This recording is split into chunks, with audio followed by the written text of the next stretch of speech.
All right, now I'm going to bring up Johan. Anybody have an idea what I meant by unbanking?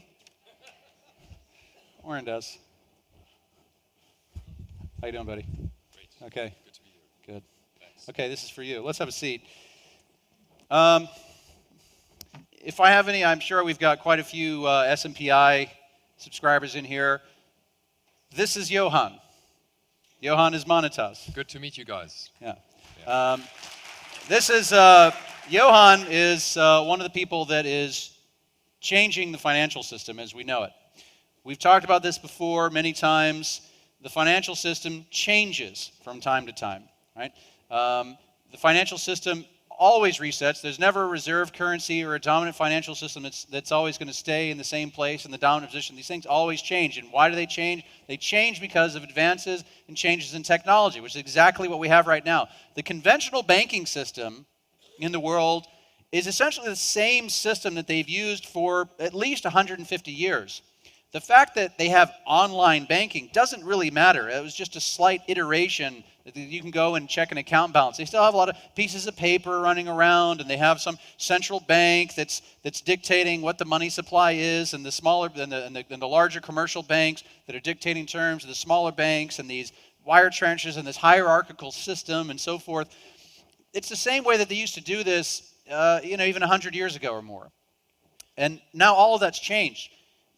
All the technology now being in the digital age, all that's changed. And I say this frequently, is that every single function of a bank can be done better, cheaper, faster by some other existing technology.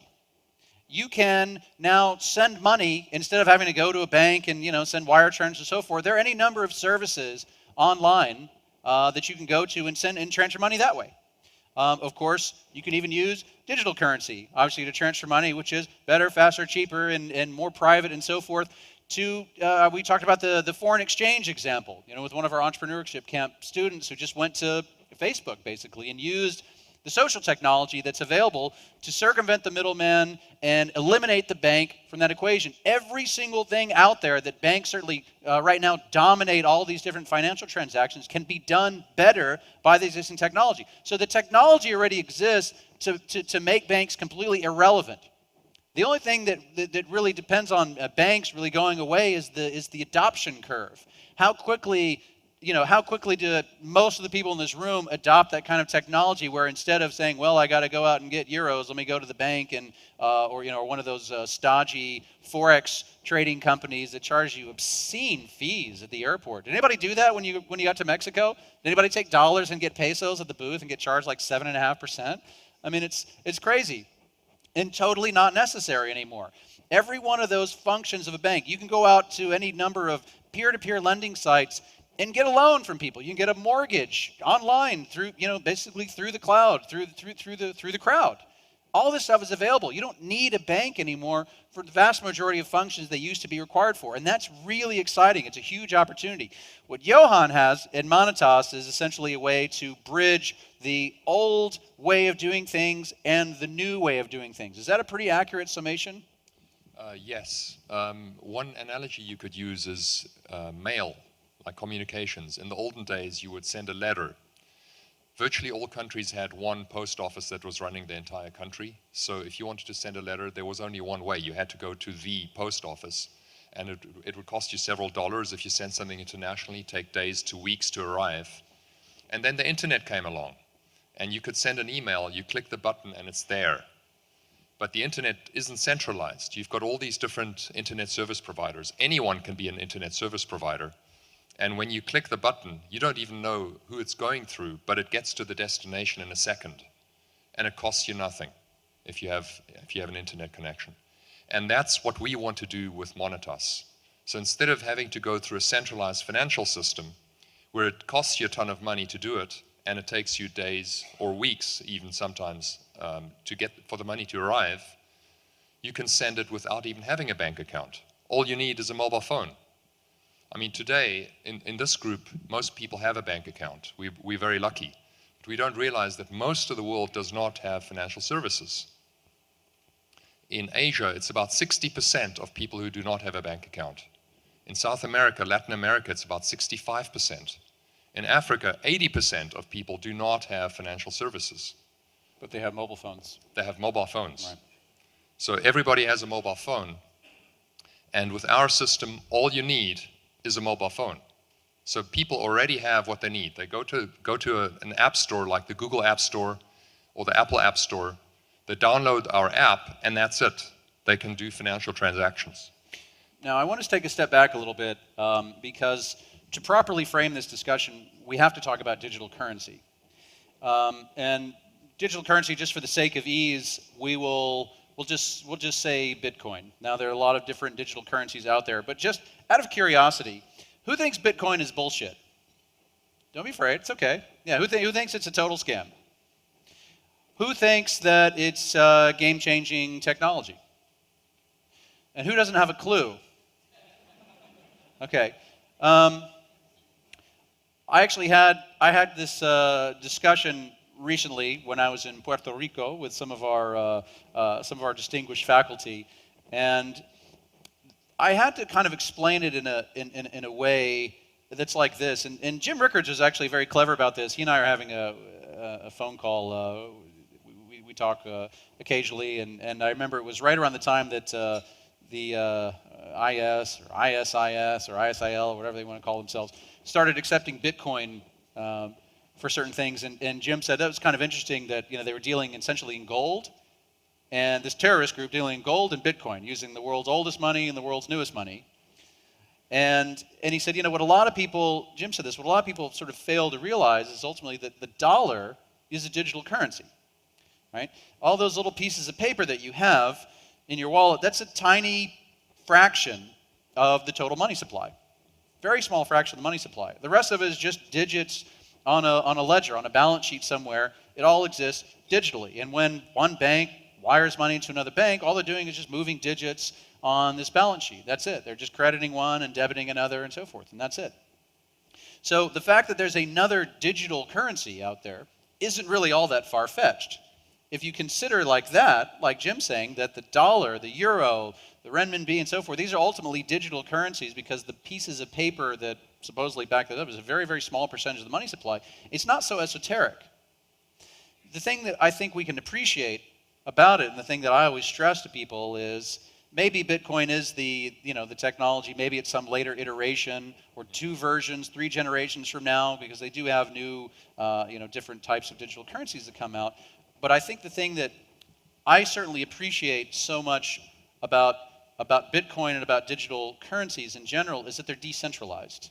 So what we have right now is a system where our currency is centralized. There's a tiny, unelected central banking elite that sits in a room and makes decisions about how much your money is going to be worth, how much your currency is going to be worth. They can choose in their sole discretion to wake up tomorrow morning.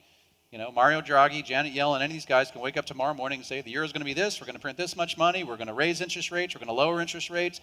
And when you have the power to set the money supply, you control the supply, then you have the power to control the price. And if you have the power to control the price of money, you have the power to control the price of everything, because the price of money is the interest rate. And interest rates essentially define prices, it influences the oil price and then the prices of real estate and all sorts of different commodities that impact the price of consumer goods and so forth. So if you're able to manipulate that price, then it means that you're manipulating the price of everything. So we have this tiny, unelected central banking elite that has the power to manipulate the price of everything. And what digital currency does is it takes that away and said, no, you can't do that. Nobody has any influence or control or so forth over it. It's impossible to manipulate that. It's entirely decentralized. That was the design, that was the plan. It's all open source, and anybody with technological capability can go and look at that and see that. So for anybody that thinks it's a farce, it's a scam or so forth, that's fine, and everybody's entitled to his or her opinion. I would just encourage everybody to at least appreciate what it ultimately stands for. This system of our money supply and our currency being so highly centralized and saying, let's just have these unelected guys be in charge of everything and trust that they're good guys and they're smart, men and women, they're going to get it all right. It hasn't worked. It hasn't worked since they started doing it for 100 years. Jim's first book, Currency Wars, concludes with these great statements about the Federal Reserve is like the worst institution that's ever existed, has failed more than any institution that's ever existed, has the most horrible track record of failure ever. And he's right. And all the data supports that assertion. And so if that hasn't been working, what Bitcoin is that it is the digital revolution applied to the monetary system. And I think that's extraordinarily profound. I'd like to add a word about Bitcoin, because one of the problems with Bitcoin is that it was developed by geeks. And geeks only know one language, and that's geek speak. And when they try and water it down, it's still geek speak. And that has confused a lot of people, and they say, I don't understand Bitcoin, so it must be a scam, etc. The simplest way to think about Bitcoin is it's like any other electronic currency, like what Simon explained. The dollars that you have in your online banking account is electronic currency, but it doesn't have a lock on it. So hackers can steal it, employees of the bank can steal it. Bitcoin is that same electronic currency, but it's got a lock on it. That's all you need to know. And that lock is made possible by cryptography. But you don't need to know anything about cryptography. All you need to know, cryptography is a lock. So Bitcoin has a system for making sure that you are the only one that has access to that currency. One of the underlying one of the technologies that really underpins that forms the foundation of Bitcoin is this thing called the blockchain. And I've thought a lot about this. How would I explain blockchain to my parents? Because I mean that's when that's when the time comes when my parents start using Bitcoin. That's the new financial system has arrived. And to be fair, I don't know that I see that happening anytime soon, but I figured out at least how to explain it to people. We tried this 2 years ago in Chile, and I had a very good friend of mine who is a super smart tech person, and we waited till the end of the day to have the discussion. And I was asking these questions. Okay, so explain to where does Bitcoin exist? He said, well, everywhere. I said, well, how do they track the data? He said, well, it's just out there, and it's a very hard thing to explain. Think about it like this. Let's say I've got this piece of paper, this schedule, okay? And we want to know, everybody wants to know where the schedule is, okay? So let's say I rip this thing out, and I'm not going to because I have to look at this a whole lot.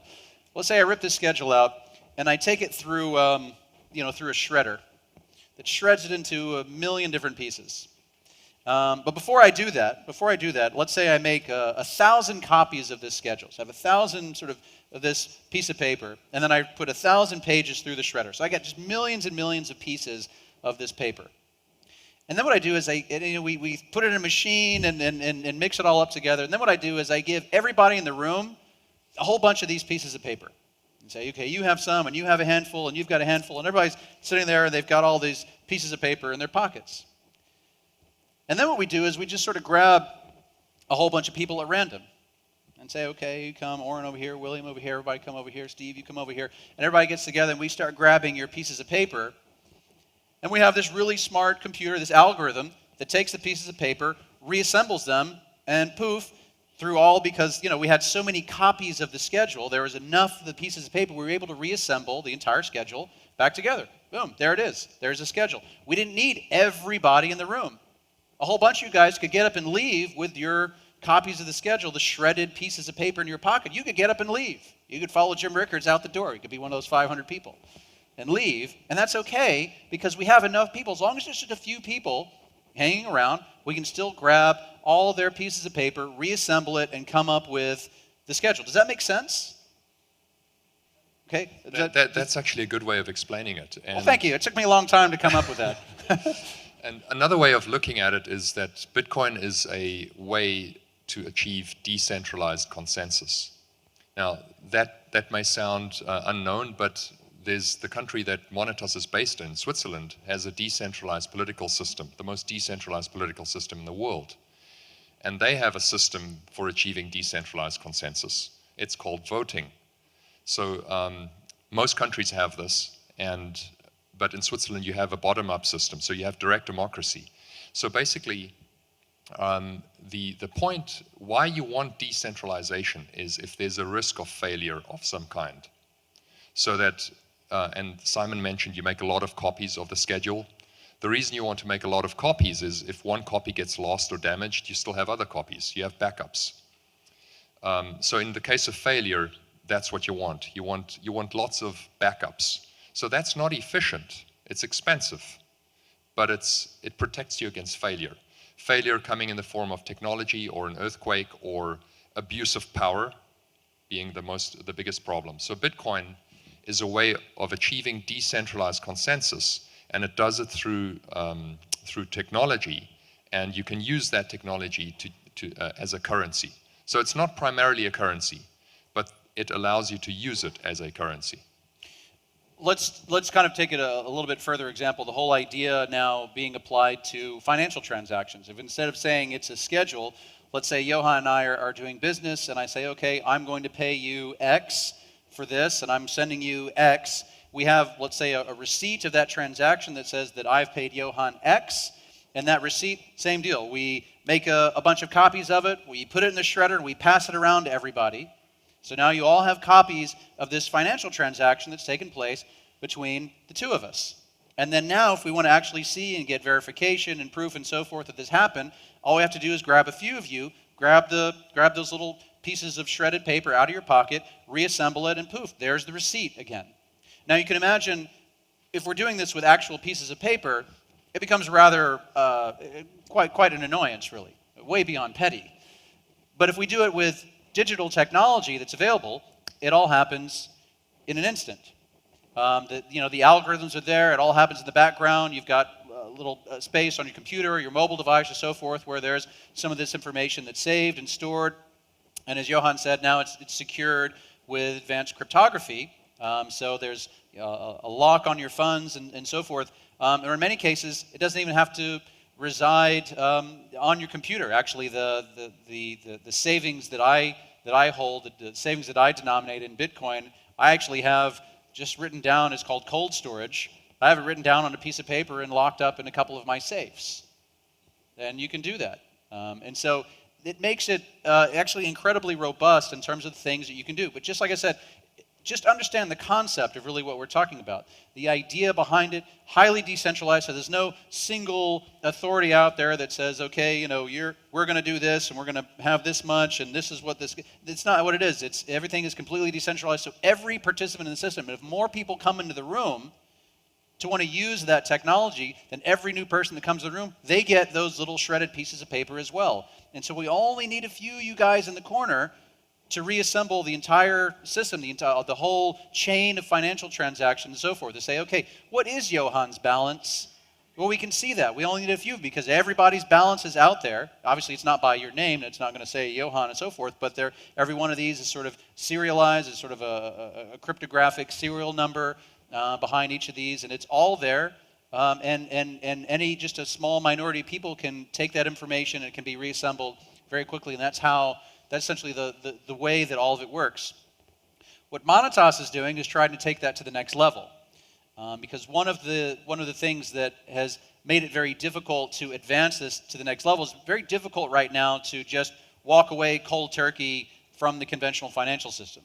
Like I said, all of the tools and resources and so forth already exist. They can make loans now through peer-to-peer systems, and you can have deposits, and you can have gold deposits, which we'll talk about tomorrow when Gregor's up here. You can have digital currency deposits. You can have cash deposits sitting in a safety deposit box somewhere. That's not revolutionary stuff, but all that can exist outside of the banking system.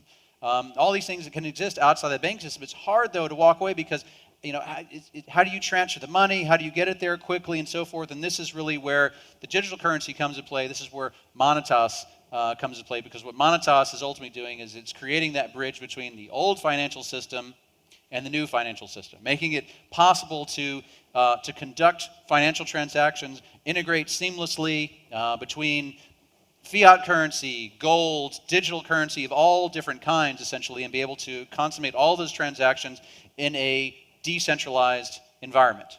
Exactly. Thanks, Simon. Our system is basically an open commercial platform. So that means you can use it with any kind of asset. You can use it with Bitcoins, you can use it with conventional US dollars or Swiss francs or any other currency you want.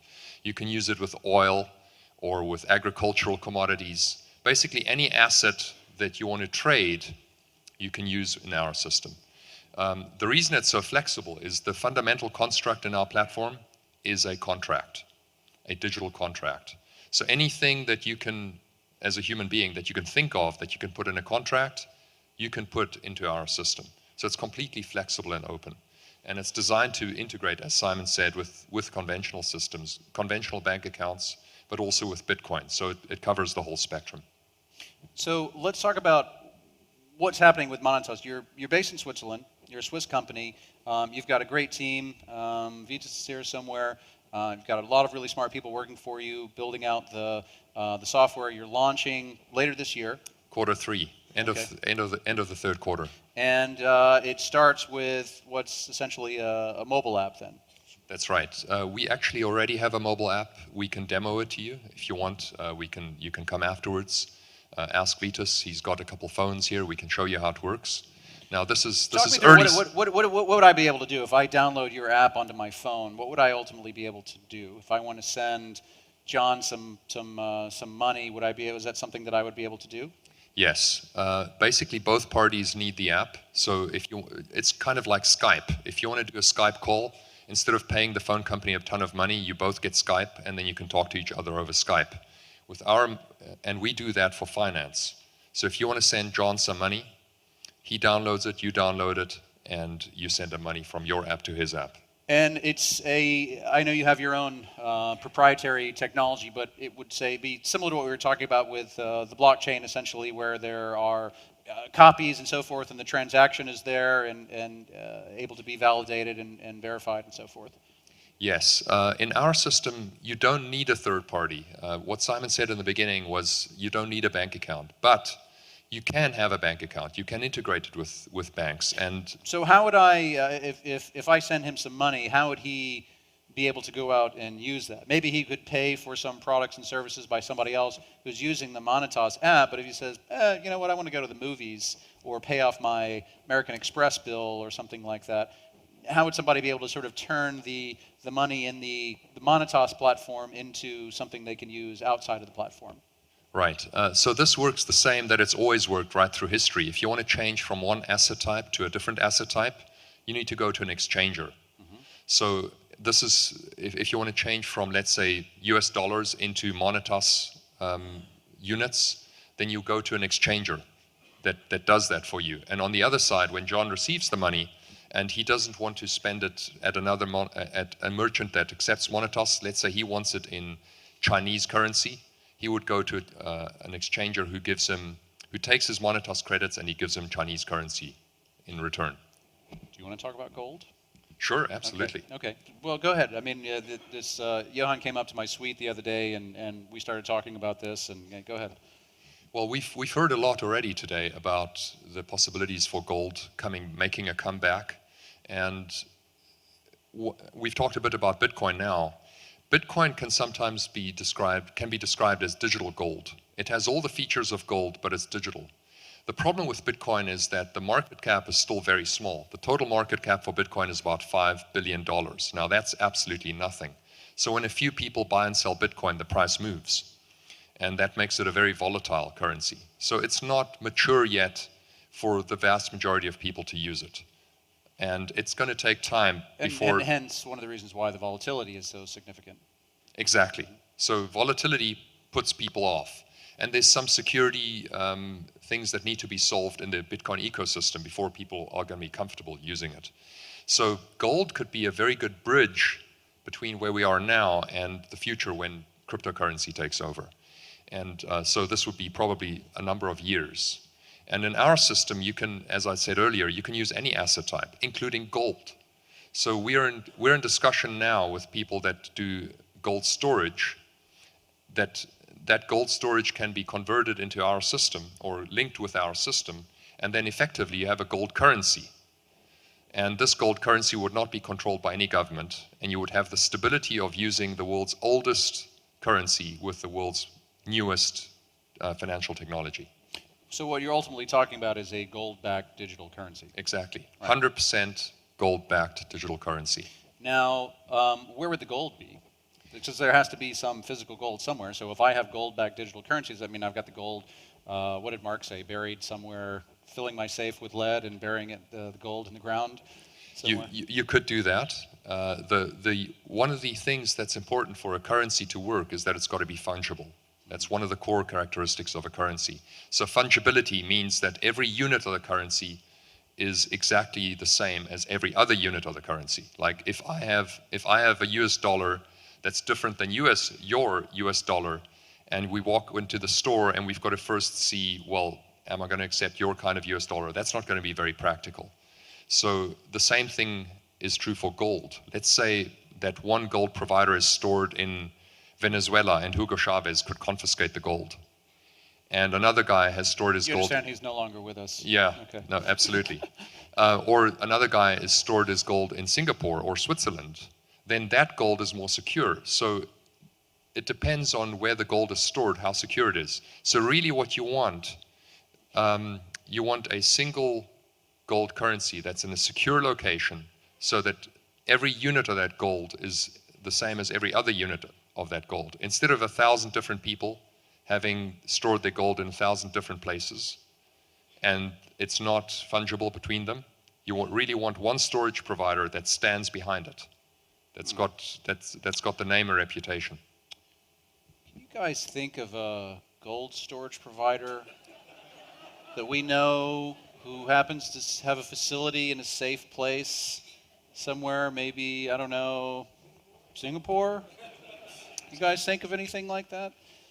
One of the reasons why I so much enjoy these speakers coming down is not only is it a great opportunity for them to tell you about what they're doing and make sure you understand sort of where this is going, where these technologies are going, but it's also a great opportunity for them to network with one another.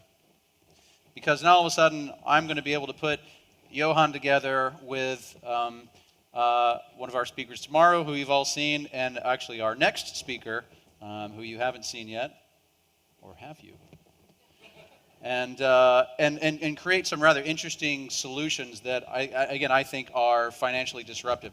That's the opportunity that I was talking about. When I was saying earlier, this is good news.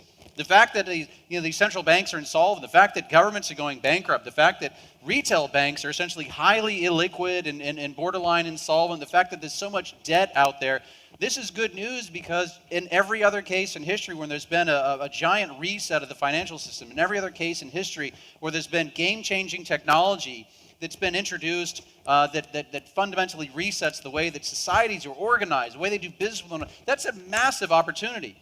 And I think this is part of the opportunity is now people that get into this have the opportunity to go and do tremendously disruptive things to the financial system, add value to, countless people, millions, hundreds of millions of people potentially, when, again, it's just a question of the adoption curve.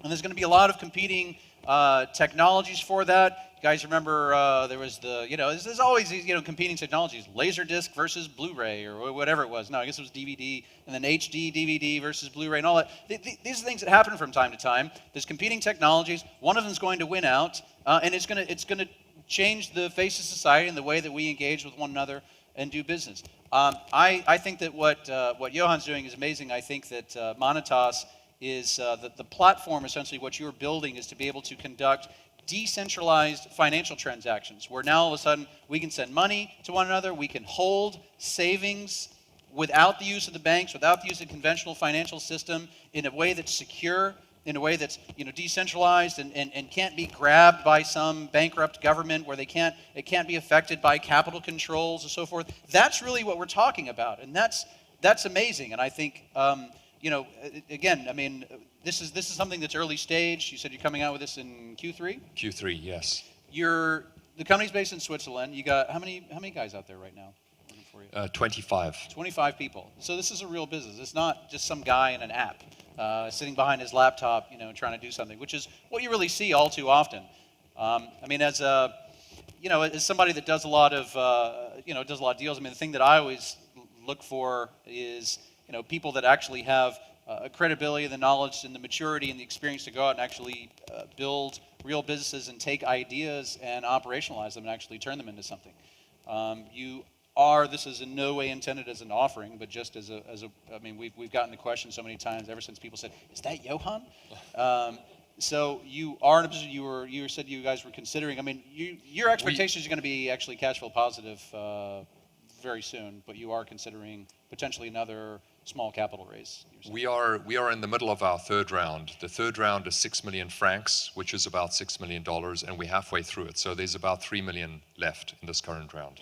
This is not at all intended to be an offering by any stretch, but just as advisory in case anybody happens to be interested, and you can speak with Johan about that. But more importantly, my purpose here was I just wanted to introduce you to the kind of technology that's coming that's going to be completely disruptive to the financial system, and something that theoretically you'll be able to use even within a couple of months later this year. Later this year. Yeah. Yeah, it's very exciting. I mean, we hear about all the problems we have in the world, but really there's fantastic opportunities. And as I said earlier, most of the people don't have access to these services. Now imagine getting all those people online, and they have the ability to do these transactions across the world, and they do it in a secure way. What that means for the world economy. There's one thing I want to mention. There's a group in Denmark, the Copenhagen Consensus. They study the world's problems and they rank them in terms of per dollar spent, what effect would that have on the world? And the number one thing is liberalizing global trade. The second thing is disease and so on, healthcare.